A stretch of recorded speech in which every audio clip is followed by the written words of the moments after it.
Haleluya. Selamat pagi saudara, selamat bertemu kembali dalam program Berkat Pagi yang memberkati pagi hari ini.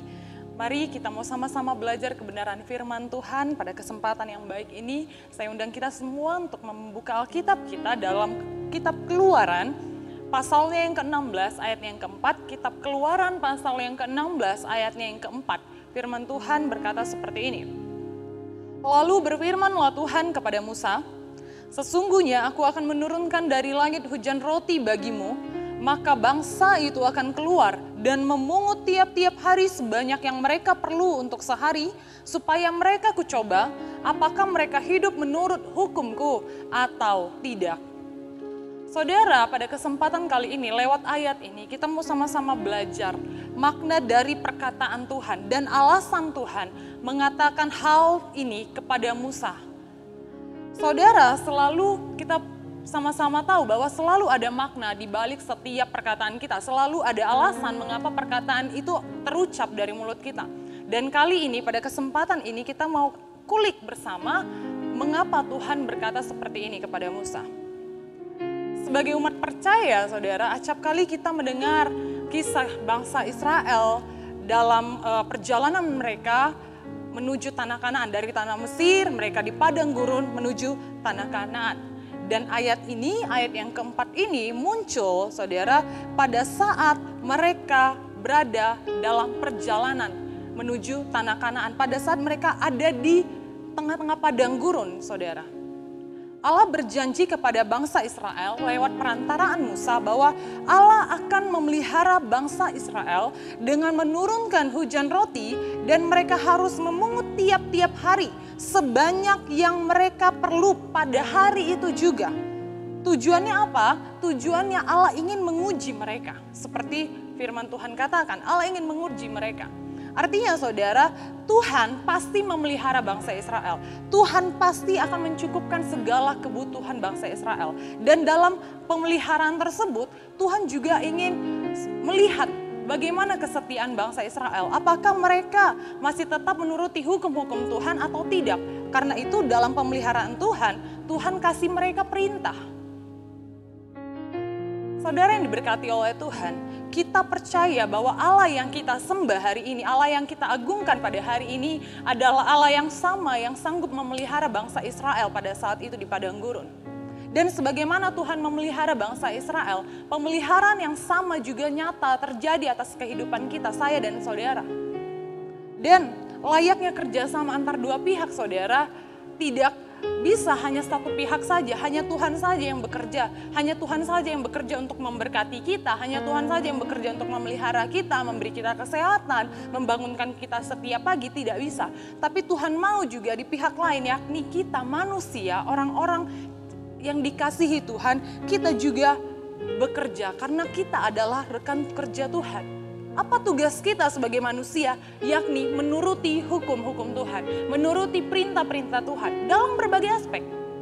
Dalam hal melayani, dalam hal mengasihi, dalam hal memberi, dalam hal menjaga damai, dalam hal persekutuan, dan masih banyak lagi. Saudara yang diberkati oleh Tuhan, dan perlu kita ingat, kita menuruti perintah Tuhan, kita mengikuti hukum-hukum Tuhan, bukan supaya kita diberkati, bukan supaya kita dipelihara, bukan supaya kita diberi kelimpahan, tidak. Tapi sebaliknya, karena Tuhan yang lebih dahulu memelihara kita, Tuhan yang lebih dahulu memberkati kita, Tuhan yang lebih dahulu mencukupkan segala kebutuhan kita, melimpahkan kita dengan kasih-Nya, maka karena itu Tuhan, Dia layak menerima apa yang Ia rindukan dalam setiap kehidupan kita, yakni hidup sesuai dengan hukum-hukumnya, hidup sesuai dengan perintah-perintah Tuhan. Kemudian saudara, kita kembali ke ayat pokok kita. Alasan Tuhan mengatakan perkataan tersebut, perkataan ini kepada Musa, ialah karena persungut-sungutan bangsa Israel dalam ayat 2 dan 3. Kita mau perhatikan ayat yang kedua dan ayat yang ketiga. Saya bacakan bagi kita.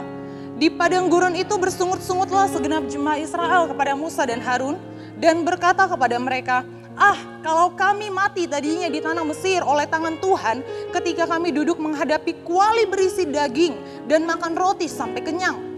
Sebab kamu membawa kami keluar ke padang gurun ini untuk membunuh seluruh jemaah ini dengan kelaparan.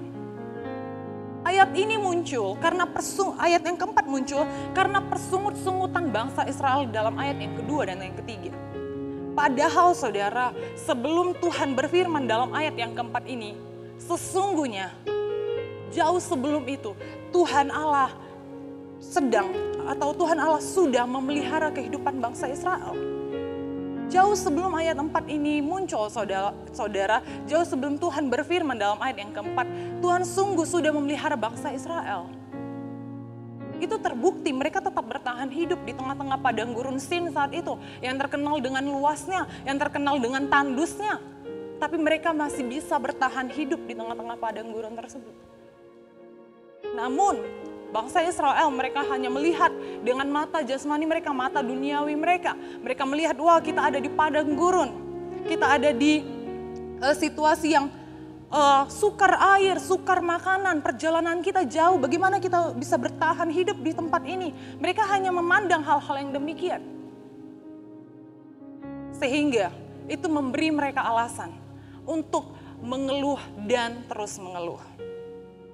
Sifat manusia yang hidup dengan daging membuat manusia sukar melihat perbuatan-perbuatan besar Tuhan. Sifat manusia yang hidup dengan daging membuat manusia sukar melihat perbuatan-perbuatan besar Tuhan. Mereka hanya memandang apa yang dunia pandang. Dan hanya untuk agar kedagingan mereka itu terpuaskan. Karena itu sifat kedagingan ini yang tidak boleh, yang harus kita buang-buang jauh-jauh dari hidup kita, orang-orang yang dikasihi Tuhan. Agar apa saudara? Agar mata kita terbuka lebar, agar kita dapat melihat dengan jelas perbuatan-perbuatan besar Tuhan yang terjadi atas hidup kita, yang terjadi atas kehidupan saya dan saudara. Lewat pembelajaran kita pada pagi hari ini, lewat ayat ini, Keluaran 16 ayat 4 ini, ada dua hal yang menjadi poin penting kita, yang menjadi poin penting kita yang dapat kita petik, yang boleh senantiasa menguatkan kita dan memberkati kita lewat pelajaran kita pada pagi hari ini. Yang pertama, karena Tuhan yang sudah memelihara kita, maka Dia layak untuk mendapatkan apa yang Ia rindukan dalam kehidupan kita, yaitu kita hidup sesuai dengan hukum-hukumnya. Dan yang kedua, pastikan mata kita, orang-orang percaya, mampu melihat perbuatan-perbuatan besar Tuhan. Dan jangan biarkan persungutan menguasai kehidupan kita. Biarlah kebenaran firman Tuhan pada pagi hari ini boleh sama-sama memberkati, menguatkan kita. Boleh sama-sama kita renungkan dalam perjalanan hidup kita ke depan. Kiranya Tuhan memberkati kita semua. Demikian firman Tuhan. Immanuel, Allah beserta kita.